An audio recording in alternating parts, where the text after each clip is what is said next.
Jangan lupa bagi teman-teman Study Bersama untuk like, comment, share, dan subscribe channel ini sehingga channel ini menjadi channel yang bermanfaat untuk kita semuanya. Bismillahirrahmanirrahim. Assalamualaikum warahmatullahi wabarakatuh. Alhamdulillahilladzi hadana lihada wa ma kunna linahtadiya laula an hadanallah. Asyhadu an la ilaha illallah wahdahu la syarikalah wa asyhadu anna Muhammadan abduhu wa rasuluhu alladzi la nabiyya ba'da. Allahumma anfa'na bima 'allamtana wa 'allimna ma yanfa'una wa zidna ilman nafi'an wa rizqan thayyiban wa halalan wa mubarakan insyaallah bisalamin aminin. Qala rabbi shrah lana sudurana wa yassir lana umurana wahlul 'uqdatam min alsinatina yafqahu aqwalana. Teman-teman Study Bersama yang saya dirahmati oleh Allah Subhanahu wa taala, alhamdulillah insyaallah pada kesempatan kita pada kali ini kita akan membahas tentang permasalahan yang kekinian, yaitu tentang love distancing. Kita akan berbicara tentang cinta terlebih dahulu.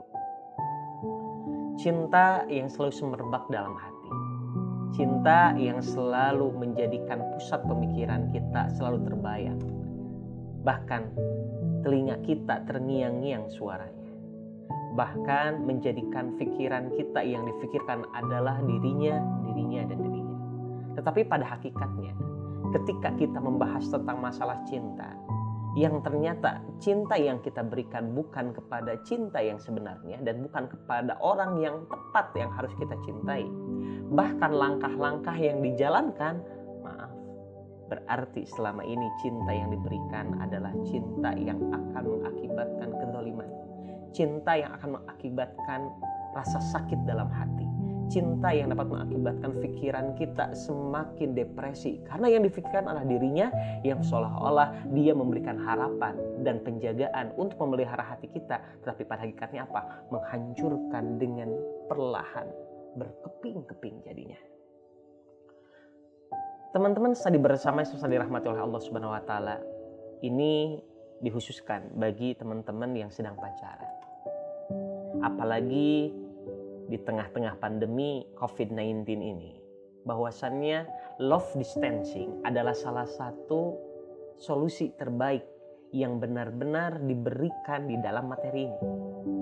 Apa konteksnya dan apa yang menjadi permasalahannya ketika love distancing akan menjadi solusi bagi teman-teman yang sedang pacaran? Nanti kita akan bahas bagaimana konsep yang dikatakan pacaran ini dalam pandangan Islam. Teman-teman Study Bersama yang dirahmati oleh Allah Subhanahu wa taala seperti ini. Love distancing bermakna ketika sekarang ini adalah jangan bertemu dengan pacar kita. Istilah jangan berarti tidak ada waktu sedikit pun untuk bertemu dengan pacar kita. Bahkan jangan mencuri-curi waktu untuk bertemu dengan pasangan kita. Coba yang jadi permasalahan buat kita. Saya jadi mengajukan pertanyaan buat teman-teman yang sedang pacaran. Ketika bertemu dengan pacar kita secara tidak langsung, apakah itu sayang ataukah ingin menularkan penyakit COVID-19? Meskipun kita tidak terkena, teman kita tidak terkena, atau pacar kita tidak terkena, tetapi konteksnya ketika kita melewati jalan, melewati udara, kemudian yang ternyata kita berpapasan dengan orang lain di luar, ternyata bertemu, saya yakin teman-teman anak muda yang pacaran sekarang tidak akan melakukan pertemuan tanpa ada tanda kutip di sana. Artinya tanda kutip minimal pegangan tangan atau peluk-pelukan atau yang lainnya. Berarti itu telah melanggar dari love distancing. Kemudian yang kedua, teman-teman Study Bersama yang kedua adalah jangan keluar rumah dengan pacar kita. Sekali-kali jangan pernah kita mencuri waktu menelpon. Halo beb, halo sayang, saya ingin bertemu atau kita bertemu ya di tempat biasa seperti kita bertemu. Konotasinya mengatasnamakan cinta, tetapi konotasinya justru menghancurkan cinta. Sekali lagi, cinta bukan hanya tentang bagaimana seringnya kita bertemu. Cinta bukan semata-mata bagaimana kita selalu berkomunikasi, tetapi cinta sebenarnya adalah menjaga pasangan kita dari makna yang akan menjaga kehormatan bagi perempuan ataupun menjaga kebijaksanaan bahkan karisma dari seorang laki-laki. Itu dikatakan cinta. Kemudian yang ketiga, di suasana love distancing ini bahwasannya jangan mengunjungi tempat-tempat ide. Maaf sekali lagi, yang selalu ke bioskop, yang selalu ke tempat-tempat taman yang seolah-olah itu menjadi tempat romantis, kemudian melihat pemandangan, kemudian ke tempat-tempat rekreasi.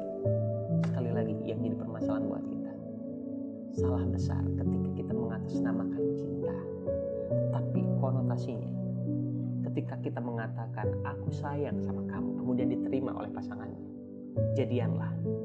Selama itu kita mengatasnamakan cinta, tetapi selama itu juga kita merusak pasangan kita.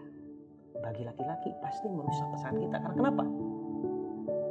Kalau saya bertanya kepada laki-laki yang normal, mau nggak mendapatkan perempuan ketika suatu saat nanti kita benar-benar mendapatkannya dengan cara yang halal, kita yang pertama kali menyentuh perempuan itu? Bohong rasanya kalau kita tidak ingin mendapatkan perempuan yang pertama kali kita sentuh. Kemudian apa bedanya setelah menikah kalau kita sering bersentuhan?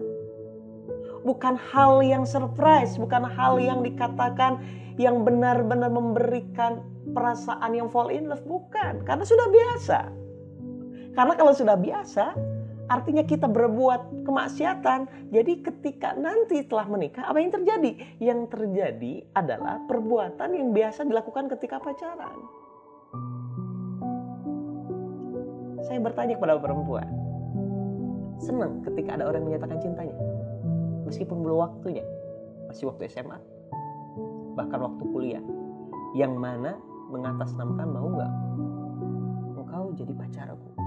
Ketika ditanya kapan nikahinya, nanti setelah beres kuliah S1 minimal, berarti 4 tahun.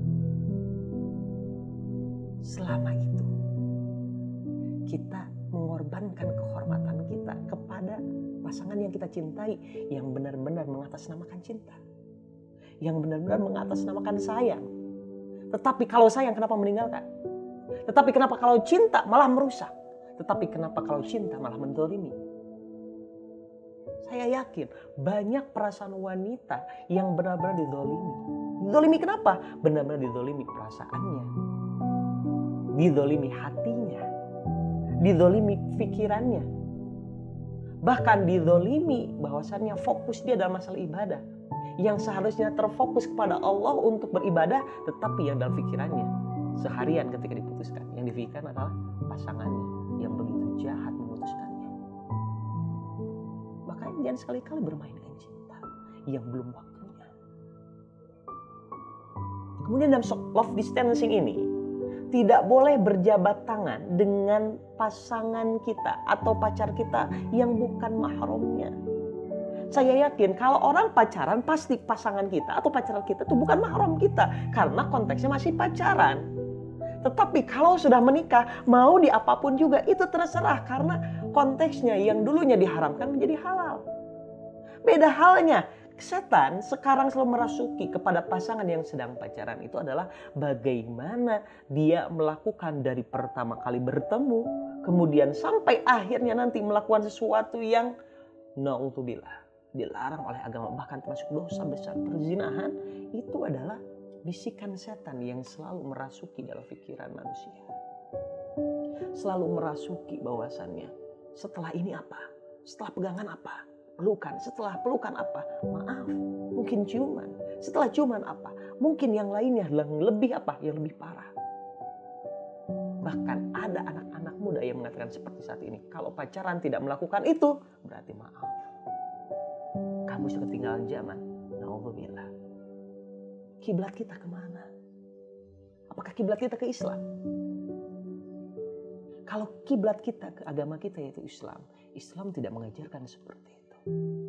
Islam menjaga kehormatan perempuan yang benar-benar utuh dan dipersembahkan kehormatannya itu kepada orang yang benar-benar berhak mendapatkannya. Bagi seorang wanita, siapa? Suaminya. Dan suaminya pun akan memberikan yang disebutnya kehormatannya kepada siapa? Kepada yang berhak. Siapa? Tentu istri halalnya. Teman-teman tadi bersama dirahmati oleh Allah Subhanahu wa taala. Di dalam love distancing ini adalah ini yang mungkin menjadi bumbu-bumbu yang mengakibatkan cinta yang ternyata jalur yang salah. Kenapa? Hilangkan dari sekarang rasa rindu, rasa kangen kepada pacar kita. Yang hakikatnya, sekali lagi, pacar itu manis di awal tapi pahit di akhir. Pacar itu seolah-olah bahagia di awal tetapi menawarkan yang disebutnya rasa kecewa di akhir. Makanya solusi love distancing yang terakhir adalah putuskan sekarang. Hilangkan hubungan status pacaran. Tapi kalau berani laki-laki, putuskan sekarang tapi ganti statusnya menjadi istri yang halal. Kalau perempuan, putuskan sekarang dan jadikan statusnya menjadi suami yang halal dengan pernikahan yang diridhoi oleh Allah serta yang halal. Mudah-mudahan bermanfaat dan menjadi motivasi bagi teman-teman dan remaja sekarang yang benar-benar menyimak, karena konteksnya adalah love distancing pada saat ini dapat mengakibatkan kita kepada hal yang positif kalau kita memaknainya dengan poin-poin yang tadi. Jazakumullah khairan katsiran. Saya Felian. Wassalamualaikum warahmatullahi wabarakatuh.